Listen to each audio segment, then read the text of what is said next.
हाय developer. सो अब तक हम लोग जावा का बेसिक पार्ट पढ़ रहे थे जो हमारा कंप्लीट हो चुका है एंड अब हम लोग मूव ऑन करने वाले हैं ऑब्जेक्ट ओरिएंटेड जावा के ऊपर। बट उससे पहले आपको ये पता होना चाहिए कि ऑब्जेक्ट ओरिएंटेड प्रोग्रामिंग का मतलब क्या होता है। बट क्यों पता होना चाहिए? देखो, किसी भी चीज को अगर आप डीप में और डिटेल में समझना चाहते हो ना, तो उसके बेसिक्स, उसके फंडामेंटल्स आपको अच्छे से पता होना चाहिए। अगर आपको बेसिक्स एंड फंडामेंटल अच्छे से नहीं पता तो आप बहुत आगे तक नहीं जा पाओगे। एक जगह पे आके आप रुक जाओगे, आपकी ग्रोथ रुक जाएगी, बिकॉज आपके बेसिक्स क्लियर नहीं है। आपको बेसिक चीजें पता नहीं, आप एडवांस चीजें समझने की कोशिश कर रहे हो, तो वो नहीं होता है। तो इसीलिए हमें पहले ये पता होना चाहिए कि ऑब्जेक्ट का मतलब क्या है, ऑब्जेक्ट ओरिएंटेड प्रोग्रामिंग कैसे काम करती है, क्लास क्या होता है, ऑब्जेक्ट क्या होता है। ये सारी चीजें हम लोग थ्योरेटिकली पढ़ेंगे पहले, और बाद में हम लोग इन सारी चीजों के ऊपर प्रोग्राम भी बना के देखेंगे। इस पार्ट के अंदर हम लोग क्या करने वाले हैं, जो यहाँ पे आपको लिस्ट दिख रही है ना, एक एक चीज हम लोग थ्योरेटिकली पढ़ेंगे। इसके अंदर इंटरव्यू क्वेश्चन भी बनते हैं, क्लास क्या होती है, ऑब्जेक्ट क्या होती है, ऑब्जेक्ट ओरिएंटेड प्रोग्रामिंग किस तरीके से काम करती है, ये सारे क्वेश्चन भी हैं। बट अभी के लिए इस पार्ट के अंदर मैंने कुछ भी प्रैक्टिकल इंक्लूड नहीं करा, हम लोग यही सारी की सारी चीजें कवर करने वाले हैं। सबसे पहले मैं आपको बताऊंगा ऑब्जेक्ट क्या होता है एक जर्नल वे के अंदर, ठीक है। इसका प्रोग्रामिंग से कुछ लेना देना नहीं है। बाद में उप्स की बात करने वाले हैं, बाद में क्लास, और बाद में जो ऑब्जेक्ट पढ़ने वाले हैं वो होगा हमारा प्रोग्रामिंग वाला ऑब्जेक्ट, राइट। सो पहला क्वेश्चन हमारा ये बनता है कि ऑब्जेक्ट होता क्या है एक जर्नल भाषा में, एक आम भाषा के अंदर क्या होता है। कोई भी एक ऐसी एंटिटी जिसकी कुछ ना कुछ स्टेट या फिर बिहेवियर हो, वो अपने आप में एक ऑब्जेक्ट होता है।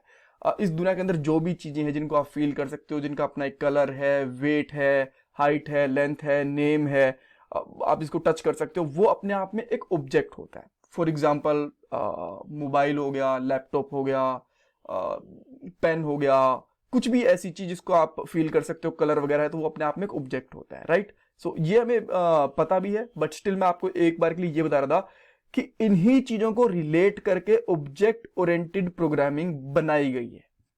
ऑल राइट, आप बोलोगे कैसे? मैं एक छोटा सा एग्जांपल लेके बताता हूं आपको। मान लो कि आप एक कॉलेज मैनेजमेंट सिस्टम बना रहे हो, ठीक है। अब कॉलेज के अंदर क्या क्या चीजें हैं जो ऑब्जेक्ट हो सकती हैं? आप बोलोगे अपने आप में कॉलेज एक ऑब्जेक्ट है, राइट। उनके स्टूडेंट ऑब्जेक्ट हैं, फैसिलिटी हैं वो ऑब्जेक्ट हैं, टीचर हैं वो ऑब्जेक्ट हैं, हॉस्टल, प्लेग्राउंड, क्लासरूम्स, सारे के सारे ऑब्जेक्ट हैं। तो इन्हीं सब को लेके, इन्हीं सब का डाटा लेके हम लोग प्रोजेक्ट बनाते हैं, इसी को बोलते हैं ऑब्जेक्ट ओरिएंटेड प्रोग्रामिंग। मैं इसकी डेफिनेशन भी बताऊंगा, बट अभी के लिए देखो, मान लो मैं एक छोटा सा यहाँ पे आपको एग्जांपल दिखा रहा हूँ। ये एक यूजर ले रखा है, इसको अभी के लिए आप एक स्टूडेंट समझ लो, ये एक स्टूडेंट है, ठीक है। जब आप एक कॉलेज मैनेजमेंट सिस्टम बनाओगे और आप चाहते हो कि स्टूडेंट की इंफॉर्मेशन रहे, टीचर के पास भी रहे, हॉस्टल के पास भी रहे,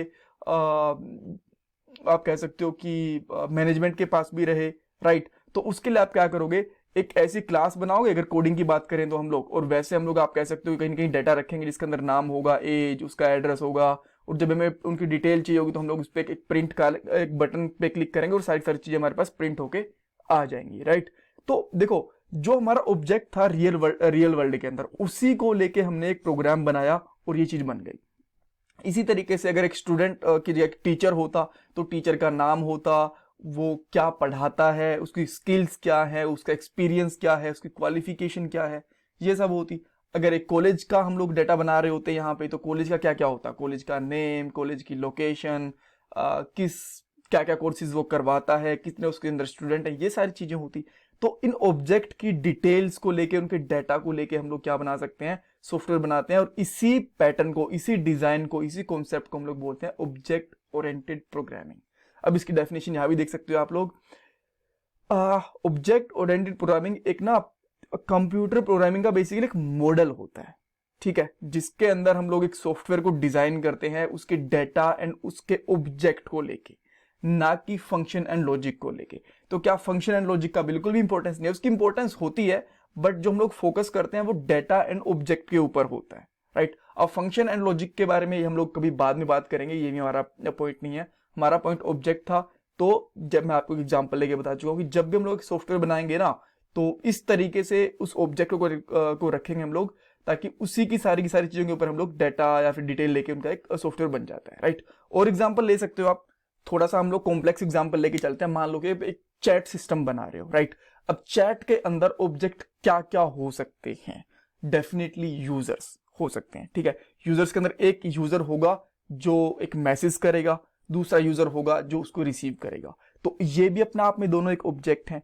अब जब हम लोग एक यूजर जो मैसेज को सेंड कर रहा है उसके अंदर क्या क्या प्रॉपर्टीज होंगी, उसको रजिस्ट्रेशन के अंदर क्या क्या चीजें चाहिए होंगी, वही उसकी नेम, ईमेल आईडी चाहिए होगी, उसका कॉन्टैक्ट नंबर चाहिए होगा, उसका पासवर्ड वगैरह पता होगा, ठीक है। और जब वो एक मैसेज भेज रहा होगा तो उसकी क्या क्या प्रॉपर्टीज लगेंगी, एक यूजर का नेम और उसकी आईडी रहेगी, वो लॉगिन है या नहीं है वो रहेगा, उसकी मैसेज की डिटेल, उसने फाइल सेंड करी है क्या करी है, मैसेज सेंड करने का टाइम एंड ऑल, ठीक है।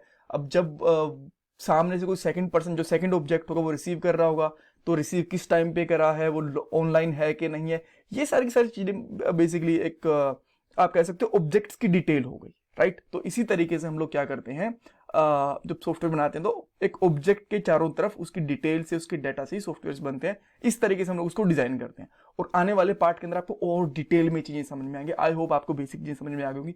अब क्लास एंड ऑब्जेक्ट की बात करें, देखो क्लास क्या होती है, क्लास एक ना ब्लूप्रिंट होता है एक ऑब्जेक्ट का, ठीक है, जिसके अंदर ना उसकी सारी की सारी प्रॉपर्टीज रहती हैं। देखो मैं आपको यहां पे लेके चलता हूं एक बार के लिए फिर से। हमारा एक ऑब्जेक्ट है, ठीक है, जिसका नाम था अनिल, यहाँ पे नाम, इसका नाम हम लोग डायनेमिक भी दे सकते हैं, यहाँ पे हम लोग अनिल भी ले सकते हैं बाद में, ठीक है। उसको हम लोग ये नाम वगैरह ये सब कुछ डायनेमिक हो जाएंगे, बट अभी के लिए मान लो एक यूजर था अनिल, ठीक है। और क्या हुआ था, ये मैंने हटा ही दिया,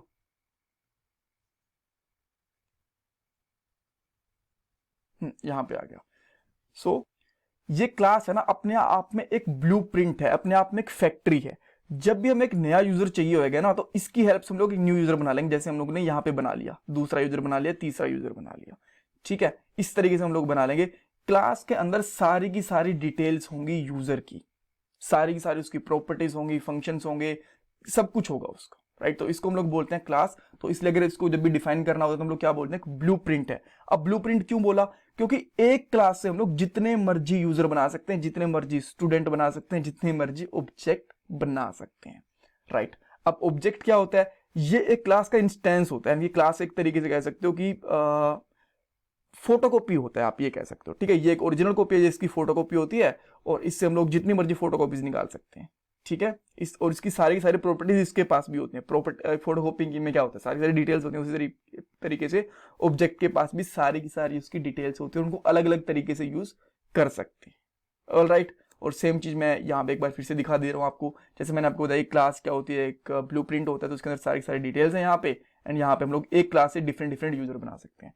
जैसे हमने यूजर की क्लास बनाई है, अगर आप कह सकते हो कि मेरे पास अगर एक कॉलेज मैनेजमेंट सिस्टम होता तो इस क्लास की जैसे एक स्टार्ट क्लास मैनेजमेंट की होती, एक क्लास यहाँ पे क्लासरूम की होती, एक टीचर की होती, एक कह सकते हो आप ट्रांसपोर्ट की होती, एक हॉस्टल मैनेजमेंट की होती, इस तरीके से, राइट। सो आई होप आपको आइडिया लग गया होगा। एंड अगर आपको कुछ भी अभी डाउट है तो मुझे कमेंट सेक्शन के अंदर पूछ सकते हो। चैनल को सब्सक्राइब करना बिल्कुल मत भूलना। नेक्स्ट वाले पार्ट से हम लोग प्रैक्टिकली करना पे काम करना स्टार्ट कर देंगे, क्लासेस बनाना, ऑब्जेक्ट बनाना स्टार्ट कर देंगे, एंड आपको और अच्छा कंटेंट मैं प्रोवाइड करवा पाऊँ, तो इसलिए प्लीज मुझे सपोर्ट करो, वीडियो को लाइक करके, चैनल को सब्सक्राइब करके, कमेंट सेक्शन में अपना फीडबैक देखिए। Thank you guys, thank you so much.